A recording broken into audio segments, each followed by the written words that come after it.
In this video, we're talking long exposure with a catch. See, I'm going to show you how to shoot and take it all the way through to post. But guess what? This before and after was actually just shot with an iPhone. Let's dive in. My name is Pi, and I'm one of the founders of Lynn and Jersa Photography and SLRLounge.com. We're teaming up with Adorama to bring you a new series of photography tutorials called Master Your Craft right here on Adorama TV. So let's dive in. What's up, my friends? My name is Pi. Welcome to Adorama TV. It is wonderful being back here with y'all. Thank you guys for watching. We're gonna dive straight in. So look, I have this kind of desire with all of our education to make things more relatable. I really feel like we need to open up our minds to not so much the tools that we're using, but more so the knowledge and everything that we're doing behind the camera to get our shot. So we're talking long exposure, and all along the way, I'm gonna give you guys tips. So if you're shooting on a DSLR or a mirrorless camera, I'll be talking about how to do that. But our camera of choice for this tutorial is actually just going to be the iPhone. I'm using the iPhone 11 Pro, it's the 3-lens model, but I believe all you really need to do this is just live photo on your iPhone. So if you have live photo, you can do this. Let's start with how to shoot long exposure images. So step number one, regardless of whether you're using a phone or a mirrorless or DSLR, you want to stabilize it. Get it up onto a tripod or at least put it on something that is stable. Now I'm using the Peak Design travel tripod. It's a fantastically small tripod, and one of the best parts about it is if you actually look in that center column, you can pull out an iPhone or just a phone adapter to mount your phone to the tripod as well. So here's the purpose of this. On a DSLR or mirrorless camera, the shutter is going to be open for an extended period of time.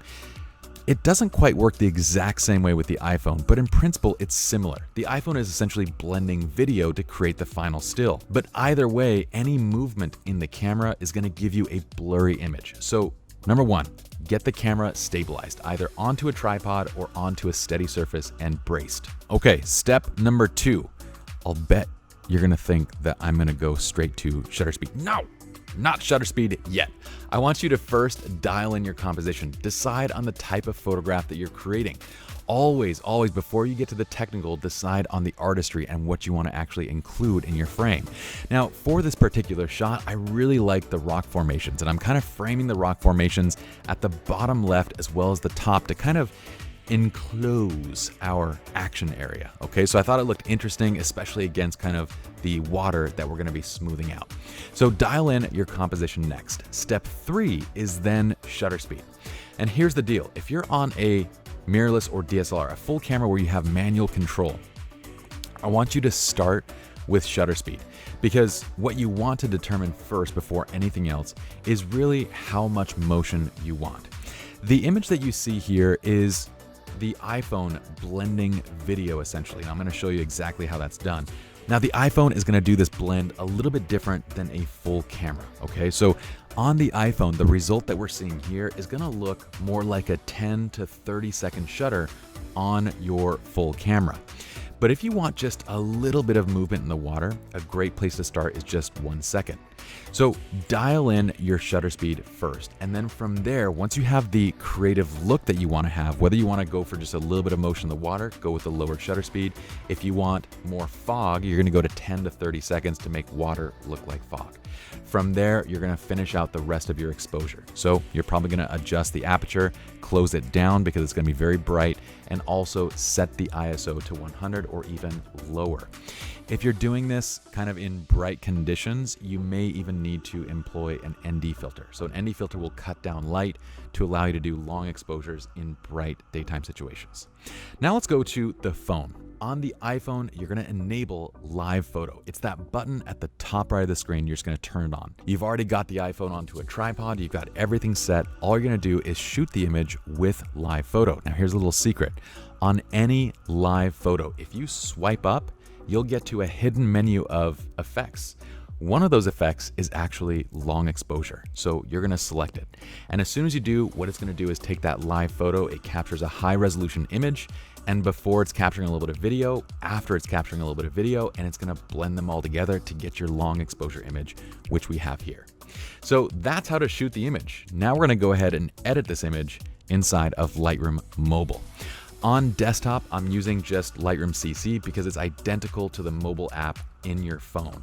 So we're gonna edit this on the desktop so that it's easier to see on this video, but the exact same functions are available in Lightroom Mobile. And guess what? Most of these things are free. Lightroom Mobile is a free app, and I believe the only premium part of that is just when you want to use some of the selective options. We might use a little bit of those, but for the most part, you can do this with just the standard free app. Let's go ahead and dive into that side now. Okay, so I have the standard iPhone photo loaded. If I press I to bring up my information, you can verify this was shot on an Apple iPhone 11 Pro. I just feel like some of you might, I don't know, say that I didn't actually shoot this with a phone. But if you're following me on Born Uncreative on TikTok, then you would know I did shoot this on a phone.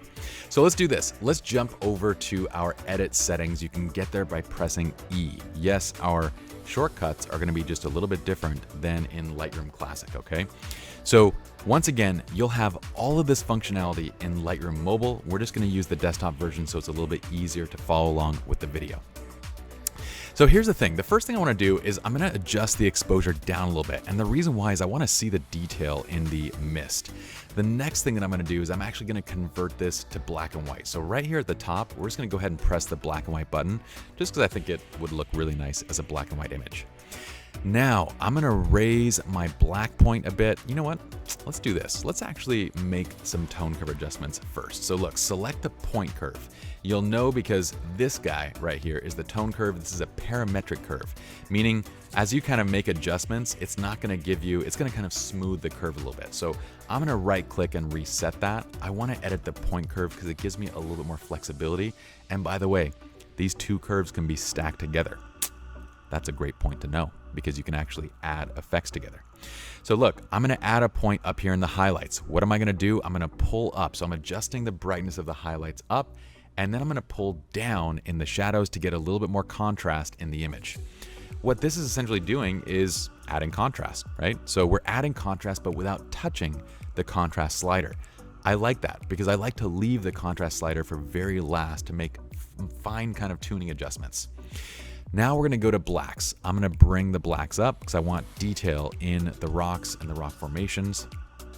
I'm also going to bring the shadows up a bit, and the highlights actually look really good. What I might do though is pull down highlights and then raise my white point just a bit, okay?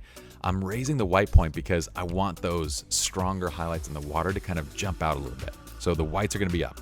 I'm going to lower my exposure down a little bit more at this point. Again, what I'm trying to do is to kind of get the texture of the water to be revealed in the shot, okay? So let's go, if I go too high on my whites, notice that we lose that texture in the water.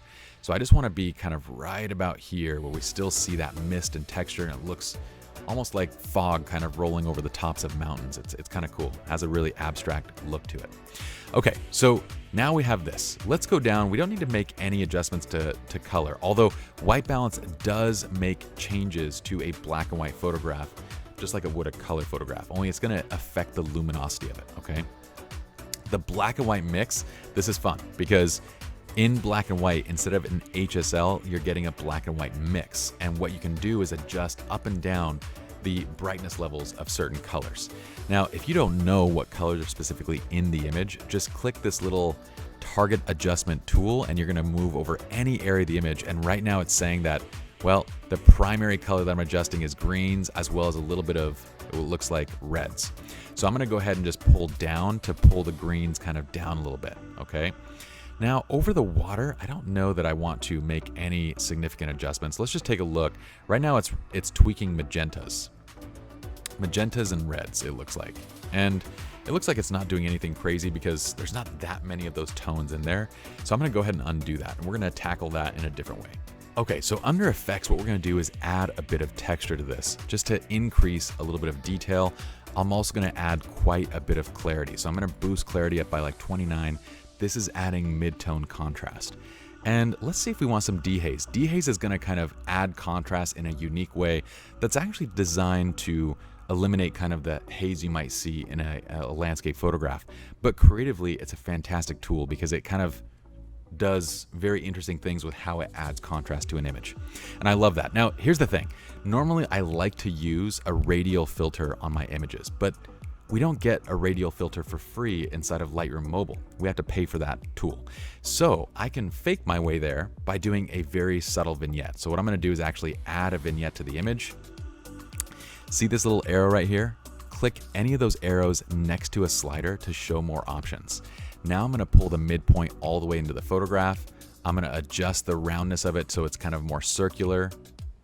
And I'm gonna take the feather all the way up, so it's a gradual transition. If we take it all the way down, you get straight up a circle. Don't do that, that looks horrific.